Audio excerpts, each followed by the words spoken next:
Well, it'd be foolish for me to say that if they go down 0-2, the series is over, because we obviously saw them go down 0-2 against Luka and then win 4 of the next 5. We saw them go down 0-2 against the team with the best record in basketball and then win 4 straight games.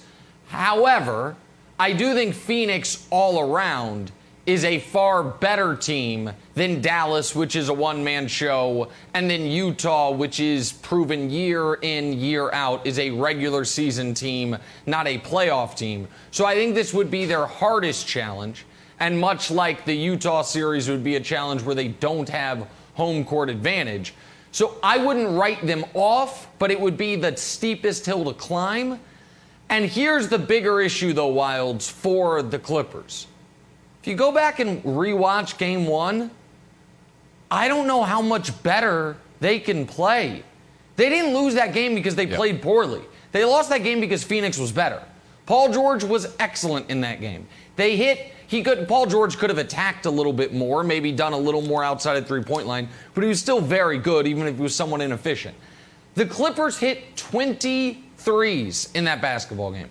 They made more free throws than the Suns. They only had 9 turnovers. Yeah, listen, Marcus Morris could have played better, but you don't look at Game 1 and say, oh, here's what Los Angeles did wrong, this is why they lost. You look at Game 1 and say, this is why Phoenix has not lost since May 27th. Do you remember the game, Wilds, when LeBron was clowning Jay Crowder and you had Andre Drummond do the pantomiming on the sideline?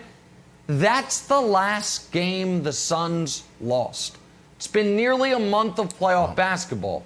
And so I think going down 0-2 to a team that right now through these playoffs has looked like clearly the best team in the playoffs, and if you don't consider Chris Paul's issue an injury, they are the healthiest team in these playoffs, particularly when they get Chris Paul back. So tonight, I don't want to call it a must-win, but damn, it's a need-to-win game for the Clippers for sure. I think it's like it'd be nice to win, but we've been here before and no big deal. I think the Clippers have earned my trust, Nick. Like, we've seen Ty Lue make adjustments as the series goes on. The big question for me is, all right, are you adjusting to a team that you haven't seen with Chris Paul? So now do you have to adjust to a brand new team, and does Ty need 2 more games, at which point the series would be over? And I think so. I will believe in the Clippers to a point. I think firepower is the issue because, I guess Terrence Mann can have another crazy game, but I actually think that was because of a defensive sort of mind melt from Quinn Snyder rather than, it was a spectacular performance, but I just don't think Monty Williams is going to allow that to happen again. Reggie Jackson, who averaged 11 points in the season, had 24 in Game 1, and they still lost. He also had 27 to close out the Jazz. He had 22 in the previous game. So Reggie Jackson, we are seeing an extreme version of Reggie Jackson, just like we're seeing sort of like Paul George play at his best. But with all that being said, I still don't think it's enough.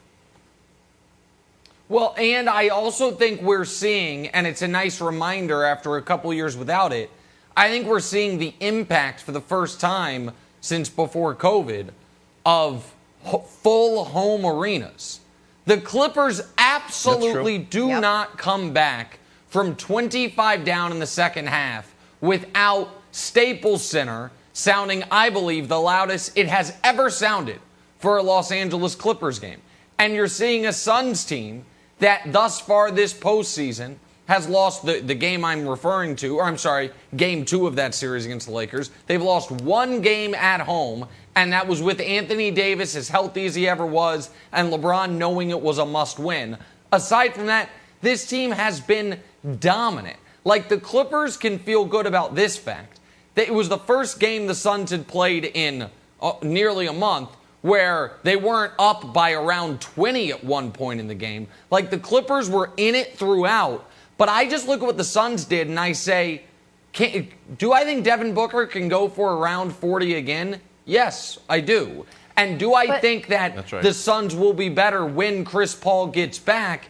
Yes, I do. And so you know how much I love Ty Lue, Jenna, But one of the things that happens Yeah. with adjustments is you need to be playing a team that is adjustable against, meaning there's got to be a weakness that is there to exploit.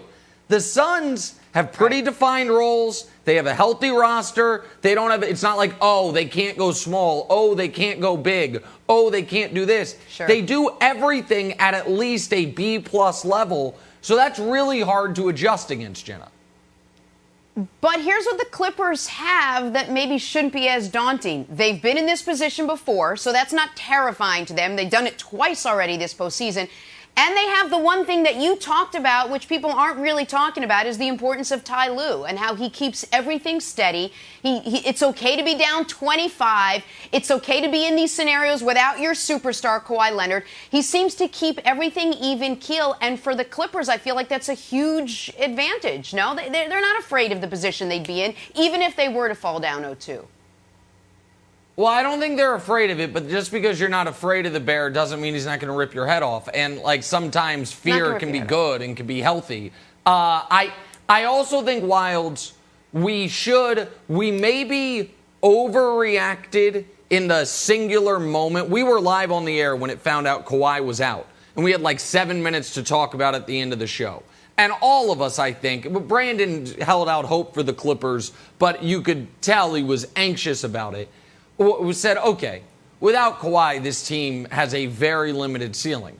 Now, they've exceeded that ceiling, but I think it would be foolish to act as if that we would have been looking at this Clippers team as a championship-level team if Kawhi Leonard wasn't on it. And so, for the time being, Kawhi Leonard's not on it. And when we talk about them, if they were to fall down 0-2, tell me if you agree with me, Wilds.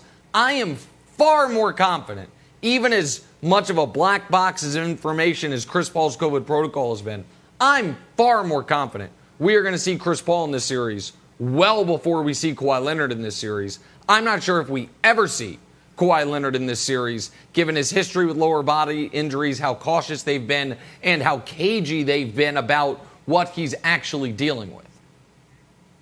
Yeah, I mean, it's always sort of an odd projection to try to figure out what Kawhi Leonard is thinking. But I'll offer one up anyways. I think him watching James Harden come back and him watching Kevin Durant kind of rise to an occasion kind of stokes his competitive fire. So if he can come back and say, like, you know what, I'm not going to take the long-term view on this, I could see it. And one other caveat, Jenna, although I am not a doctor, I am an expert on sneakers and streetwear from NBA players. And Kawhi was in shorts and New Balance 880s. Not officially his basketball playing shoes, but however, they were sort of like a shoe that you can sort of move around in, popular in 1989. So I'm starting to feel confident that Kawhi will come back, according to my New Balance research. Thanks for watching. Subscribe here to get the latest from the show. Also, be sure to check out more of the best clips from First Things First, or go watch a few segments from our other shows on FS1.